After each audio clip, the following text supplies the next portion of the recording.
Mr. Club here, and we're going to go through our English lesson for today. Our English lesson is we're going to change a historical narrative, or description in this case, into a journal entry, or an entry that a person would say. So in this instance, when we're looking at our convict Thomas Richardson, this description is someone telling us about Thomas Richardson's experiences and what he went through. What we're going to do today is we're going to turn the first paragraph into us. We are Thomas Richardson. We are on the ship. We have spent years, months, however long on this ship, and we are this now. We're going to change it. Very simple. When you have words like Thomas Richardson and words like convicts, you're talking about other people.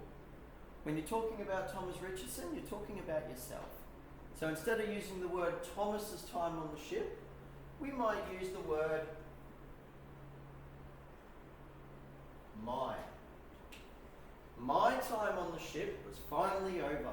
8 long months of living in hot, damp, stinking and overcrowded conditions had now been replaced by clear blue skies and fresh air. So can you see that we have changed the word Thomas to my, and it's now me telling you the story, not somebody else. So if we go on to the next sentence, though the convicts were weak from the lack of food, most of them clambered up to the top deck or sat along the bowsprit to witness the Lady Penrhyn pull into what would be named Sydney Cove.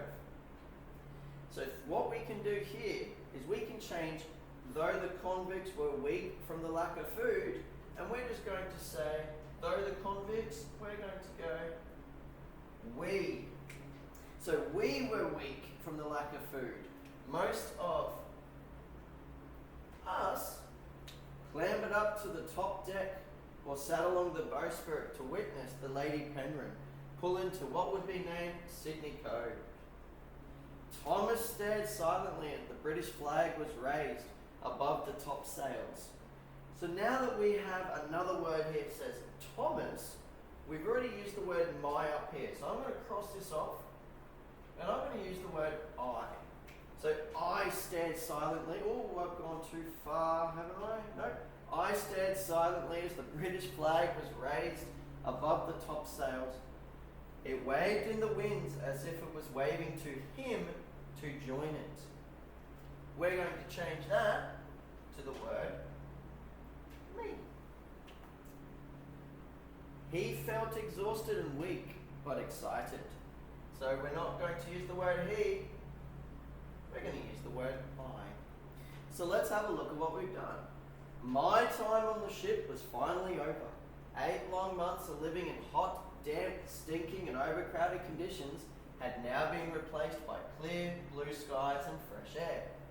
We were weak from the lack of food.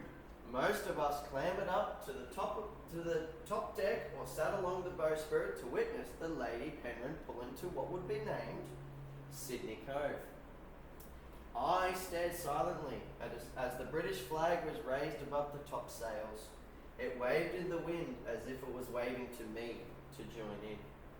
I felt exhausted and weak, but excited about his future. Well, let's be excited about my future. Boys and girls, that's exactly what we need to do for the next couple of paragraphs. Looking forward to seeing the results. Bye for now.